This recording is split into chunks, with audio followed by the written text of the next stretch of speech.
কোটা আন্দোলন, কোটা সংস্কারের আন্দোলন চলতেছে। আপনারা জানেন যে গতকালকেও বিভিন্ন জায়গায় মারামারি হয়েছে, আমরা অনেকেই নিউজে দেখছি। আমার কাছে মনে হচ্ছে আজকেও দেখলাম যে ছাত্রলীগের প্রোগ্রাম দিয়েছে, আবার যারা কোটা সংস্কারের জন্য আন্দোলন করতেছেন তারাও প্রোগ্রাম দিয়েছে। তো মোটামুটি দেখা যাচ্ছে যে একটা মারামারি অবধারিত। এই পর্যায়ে আমার কাছে মনে হয়েছে যে আমি একজন এমপি হিসাবে আমার কিছু কথা বলা দরকার। প্রথম যে কথাটা বলতে চাই যে মাননীয় প্রধানমন্ত্রী, সরকার প্রধান, উনিও কোটা সংস্কারের কথা বলেছেন। যারা আন্দোলন করতেছেন তারাও একটা যৌক্তিক সংস্কার চাচ্ছেন। তো দুইজনেরই তো চাওয়া এক, তারপরও এত আন্দোলন কেন হচ্ছে?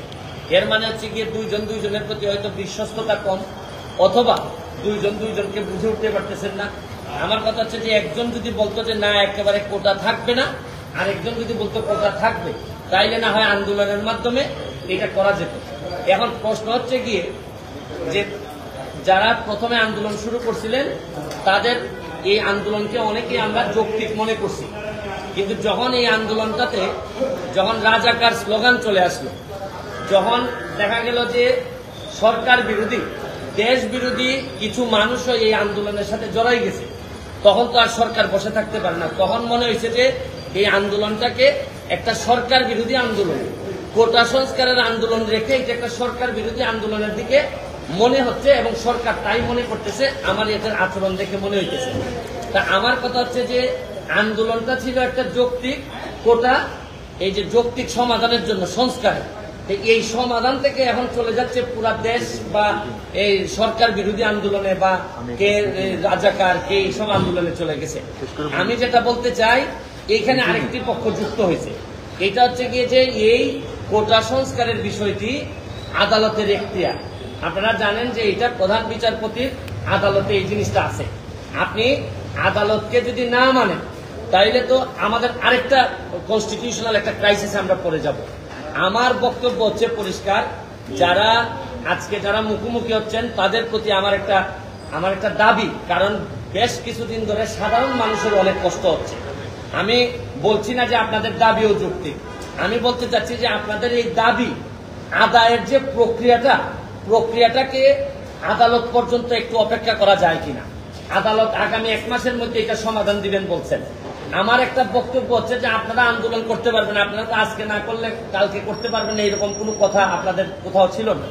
আপনারা আদালতটা দেখেন, মাননীয় প্রধানমন্ত্রী নিজেই কিন্তু কোটা বাতিল করে উনি কিন্তু এই আপনারা জানেন গেজেট প্রকাশ করেছেন, এটা কিন্তু উনিই করেছেন, এবং আমার বিশ্বাস উনি আবার একটা যৌক্তিক সমাধান উনি দিতে পারবেন। কারণ হচ্ছে গিয়ে আপনারা কোটার কথা বলে সরকার যদি ফেলে দিতে চান তাহলে তো আমাকেও ফেলে দিবেন, আমি এমপি হিসাবে তো আমিও করে যাব, তাতে আমার দুঃখ নাই। যদি আপনারা ভালো কারণে আমাদেরকে ফেলে দেন অসুবিধা নাই, কিন্তু যদি এখন যুদ্ধাপরাধী এরা যদি এসে আমাদেরকে ফেলে দিতে চায় তাইলে তো আর ফেলে দেওয়ার সাথে সাথে এই যে রক্তাক্ত একটা অবস্থার মুখোমুখি যদি হইতে হয় তাহলে দেশের জন্য কোনোভাবে এটা সুখকর হবে না।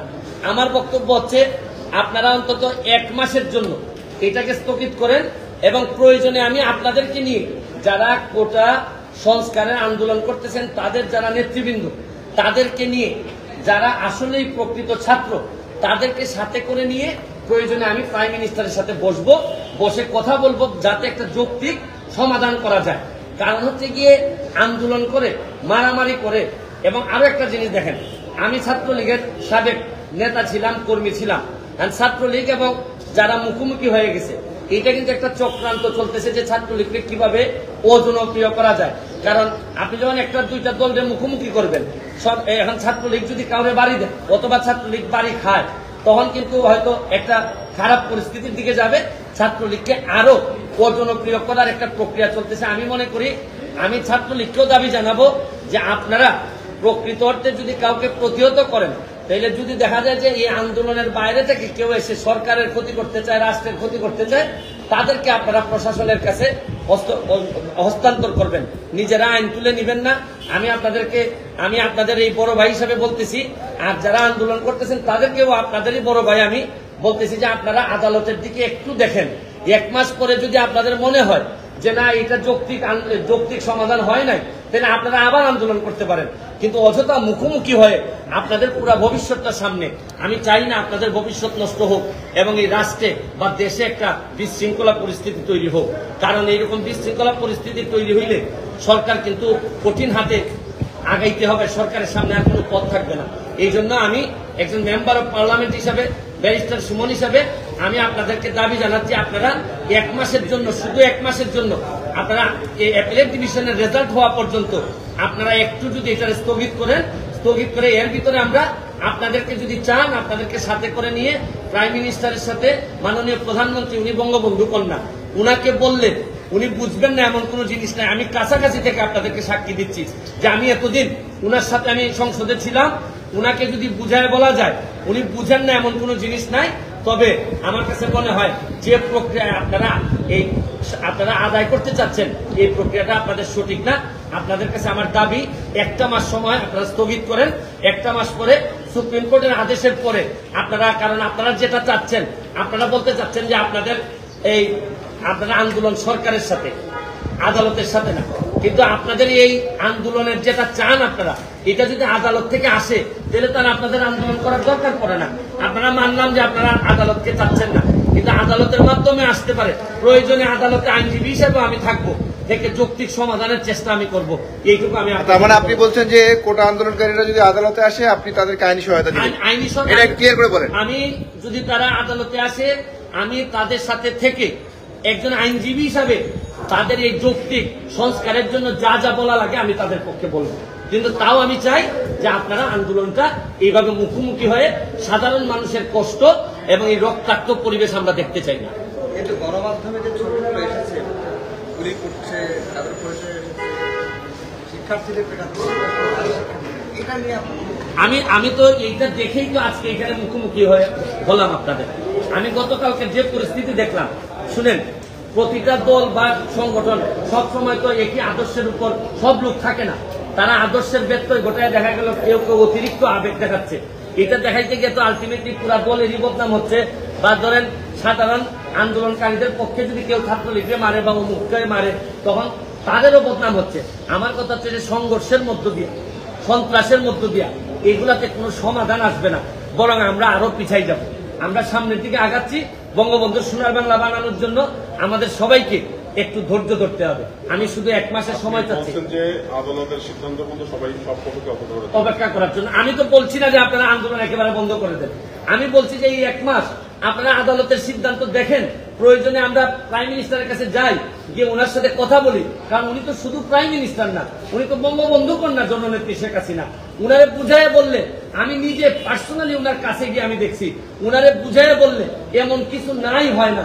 আপনি জানেন আমাকে মৃত্যুর হুমকি দিছিল, আমি প্রাইম মিনিস্টারকে গিয়ে বলছিলাম, উনি প্রায় 3 থেকে 4 দিনের মধ্যে বাধ্য করছেন আমাকে যারা হুমকি দিল তাদের সবাইকে ধরতে, এবং যারা যারা এইগুলোর সাথে ইনভলভ। কারণ আমি জানি যে উনারে বুঝায় বললে কতটুকু বোঝানো যায়।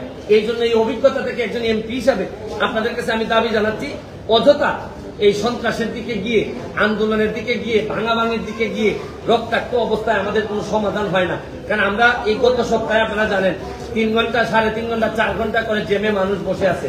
আমরা তো কিছুটা এগুলা থেকে মুক্তি পাইতেছি, কেন আবার এগুলাতে আমরা ফিরে যাব? আচ্ছা, আপনি এত কিছু বললেন, কিন্তু কালকের যে পরিস্থিতিতে কিন্তু আন্দোলনকারীরা যতটা না করেছে তার থেকে বেশি করেছে ছাত্রলীগ।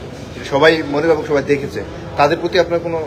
আমার বক্তব্য হচ্ছে কি, আমি তো বলছি যেহেতু আমি ছাত্রলীগের সাবেক নেতা, ছাত্রলীগের তো সবাই তো সব পাবে। আমি বললাম না, অতি আবেগে অনেকে কালকের ঘটনাটা আমাকে কষ্ট দিছে, এই কারণেই তো আমি আজকে এখানে এসে দাঁড়াইলাম। আমার কাছে মনে হয়েছে যে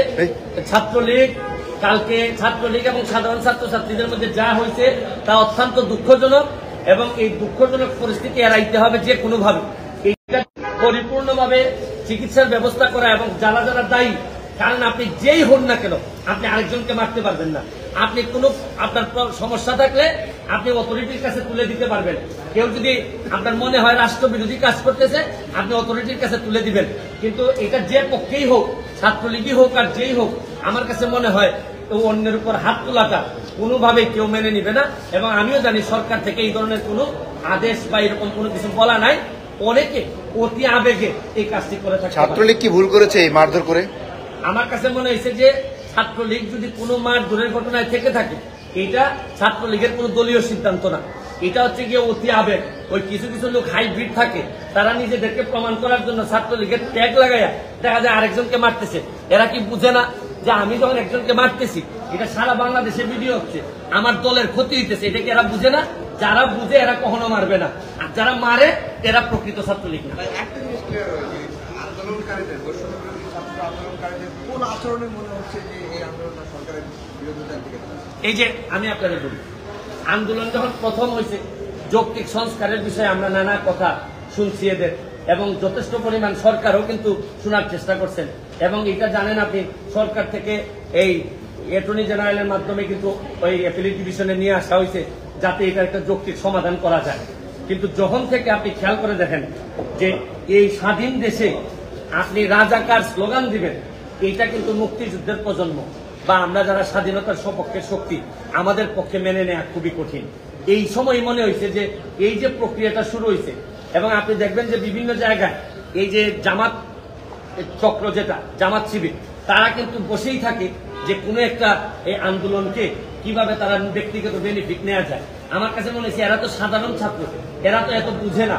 এই যে স্লোগান টোগান দেওয়ার মধ্য দিয়া এরা যেটা অধিকারের আন্দোলনের কথা বলতেছে, এটা অধিকারিত, কিন্তু এইটার সাথে রাজাকার, এই যে স্লোগান, আপনি এই স্লোগান দেওয়ার পর বাংলাদেশের কোনো এই স্বাধীনতার সপক্ষের কোনো মানুষ এই জায়গায় আর থাকবে না। আচ্ছা, অনেকে বলছে যে আপনি কয়েকদিন অনেকটা আড়ালে ছিলেন, আন্দোলন নিয়ে আপনার কোনো বক্তব্য আচ্ছা, পাওয়া অনেকে যায়নি, বলছেন কেন বলছে? যে আমি অনেক আড়ালে ছিলাম বা এরকম বলতে পারেন।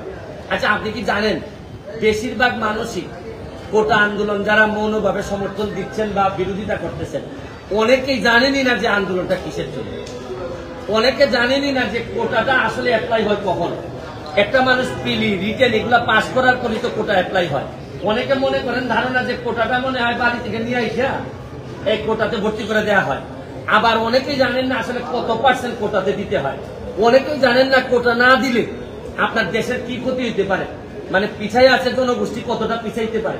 ও আমার কাছে অনেক ইনফরমেশন যেটা আমি পুরাপুরি না জেনে কথা বলি না। এখানে আবার সুপ্রিম কোর্টে আছে পেন্ডিং, আদালতের যেটা জুরিসডিকশনে আছে, সাব জুডিস ম্যাটারে আমার দ্রুত আইসাই কথা বলা। আমি এইরকম, এখন তো আমি মেম্বার অফ পার্লামেন্ট, আমাকে তো অনেক বুঝে শুনে কথা বলতে হয়। আদালতের সাব জুডিস ম্যাটারে আমি ফেসবুকে 3-4জন বললো যে মানবতাবাদী ব্যারিস্টার সুমন এখন কোথায়, এই কথা বললে আমি লাফাইয়া পড়বো, এইরকম ব্যারিস্টার তো আর আমি না। ওকে, সুমন ভাই, আমাদের সময়ের লাইফে প্রায় ৬২,০০০ মানুষের মধ্যে আপনাকে দেখছি, কোটি কোটি, তার মধ্যে অনেকে আপনাকে প্রশ্ন করছে যে নিজের সুবিধা মতো যে আমি তো অবশ্যই আমার সুবিধা মতো বলছি, কিন্তু আমার সুবিধা কোনটা? জেনে পড়ে থাকবো আমি, মারামারি দেখবো, আমার ভালো লাগবে? আমি কি অমানুষ তো না? আচ্ছা, মানুষ না হয় দামি না, আমি অমানুষ তো না। বাচ্চারা মারামারি করবে, আমার ছাত্রলীগ যে দল আমি করছি, আমার ছাত্রলীগ বদনামে করবে, আমি বসে থাকবো? আমার সুবিধা তো এইটাই। মানে শুনেন, যারা আমার সুবিধার কথা বলে তারা আমার সুবিধা ছাড়া মাথায় কিছু আসে না। আমার সুবিধা যে আমাদের সুবিধা হইতে পারে, আমার সুবিধা যে দেশের সুবিধা হইতে পারে, এইটা বেশিরভাগ লোক জানে না। এই কারণে এরা এইসব কথা বলে। Thank you. Thank you.